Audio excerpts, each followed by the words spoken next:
tout le monde, j'espère que vous allez bien. Aujourd'hui, un moment que vous avez été nombreux à me demander, c'est les swatchs de ma collègue de rouge à lèvres MAC, tous mat. Donc on va pas faire une intro de 8 heures, hein. Je pense qu'on va aller droit au but. Alors, je vous les ai classés par ordre de couleur à peu près du plus clair au plus foncé. En gros, on va des nudes au marron très foncé. Attention, c'est parti. Mais quel beau dégradé et tout. Alors, je vais parler un petit peu de chacun. Là, je suis en train de porter Antique Velvet. Alors, persistance, ce que j'aime, c'est que il fait super naturel. On se dit pas ah tiens, qu'est-ce qu'elle porte comme rouge à lèvres. Si on n'est pas un pro du maquillage, en tout cas, on n'est peut-être même pas obligé de se dire est-ce qu'elle porte un rouge à lèvres. Et c'est ça que j'adore, c'est que il est visible pour les addicts, mais pas évident. On passe à Twig, c'est le même, mais en un poil plus rose, un poil plus féminin. Il va pareil, il va quand même avec tout, que ce soit un smokey eye ou un œil très léger. On ne dirait pas forcément que vous avez quelque chose, mais en tant qu'expert du maquillage, si on le sait que vous avez quelque chose. Et il tient super longtemps, c'est ça qui est super agréable. Donc vraiment, moi c'est mes deux nudes maintenant, pref. On passe à D for Danger. On va dans les couleurs un petit peu plus flashy. Là c'est un rose très foncé. C'est pas fuchsia, c'est vraiment plus foncé que ça. C'est pas le genre de couleur que je portais. Et en fait, j'ai fait une vidéo avec et quand j'ai fait le montage, j'ai fait mais bien sûr, il faut que tu portes ça plus souvent. Donc voilà, je pense que maintenant dans toutes mes vidéos, j'aurai un de ceux-là. Un de ceux-là sur les lèvres, c'est sûr de sûr.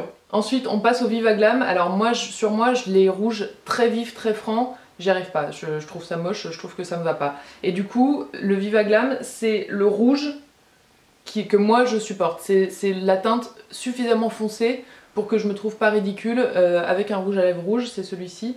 Et du coup, il est parfait pour moi, quoi. Je sais que pour beaucoup d'entre vous, les rouges genre Ruby Woo, etc., c'est le top. Moi j'y arrive pas, donc peut-être qu'un jour ça viendra, mais là c'est le rouge pour moi, parfait. Ensuite on a Strutted Kiss, il est un poil plus rosé que le Viva Glam, ça fait un peu D for Danger en plus foncé, et du coup vous savez peut-être que moi j'aime bien faire comment ça s'appelle, des ombrés de lèvres, c'est-à-dire que je mets une couleur foncée au milieu, et je mets une couleur encore plus foncée à l'extérieur. Et du coup, si je mets D for Danger, ça peut être une bonne couleur pour faire le plus foncé dans les coins là, pour donner du relief un petit peu. Ensuite, on a Diva. Bon bah, vous voyez l'usure du mien, ça doit être mon premier rouge à lèvres foncé que j'ai acheté chez MAC, et à chaque fois que je le ressors, j'en suis contente. Pareil, il fait un bon ombré, avec tout ceux d'en dessous en fait, parce qu'il peut être un peu rose si vous le mettez avec D for Danger, mais il a quand même un petit côté rouge si vous le mettez avec le Viva Glam, donc il n'y a pas de problème. Je le porte aussi tout seul, j'aime beaucoup, et alors sur toutes les lèvres avec une pointe de gloss par dessus, il est hyper beau. Ensuite on a Sin, là il fait un poil violet peut-être, mais pas vraiment. Sur les lèvres il est quand même beaucoup plus bordeaux, mais bordeaux bien foncé, bien vin quoi. Donc et Sin ça veut dire le péché, donc c'est le péché peut-être du vin, on sait pas. Je vais pas vous dire oui, j'aime beaucoup. Pour tous, vous le savez, j'aime beaucoup. Et le dernier, ça a été plutôt une surprise parce que quand j'ai vu le marron comme ça, j'étais pas sûre. Et la fille m'a dit bah essayez-le, et là j'ai été sûre. C'est vraiment pas rouge, c'est vraiment marron. Et je pensais que ça ferait hyper gothique, hyper machin, mais vous voyez, avec un maquillage un peu frais, je trouve que ça va super bien. Moi je l'ai porté en été, et je l'ai porté maintenant quoi. Et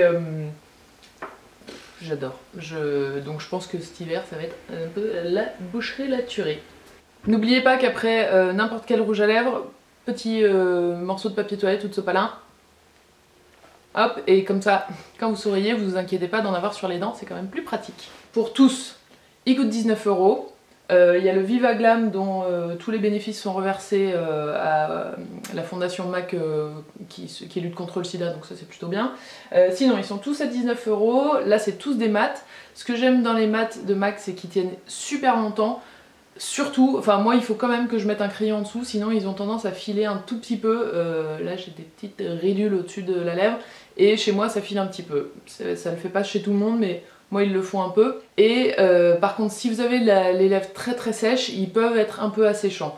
Donc ce que je vous conseille si vous avez les lèvres très sèches, c'est 1 heure avant, genre dès que vous vous réveillez, vous mettez un peu de baume à lèvres, histoire qu'il soit parti quand même pour pas être trop gras quand vous mettez votre rouge à lèvres, mais que ça hydrate un peu vos lèvres. Et si vraiment, moi quand je le porte, au bout de quelques heures, genre 4-5 heures, ça peut commencer à tirer un peu, je mets une pointe de gloss au milieu, et en fait ça me fait plus cette sensation de sécheresse. Donc voilà, c'est ma petite astuce. Ah oui, je voulais faire une dernière chose, c'était vous montrer d'autres rouges à lèvres mat en comparaison, si jamais vous avez un de ceux-là, comme ça vous pourrez savoir.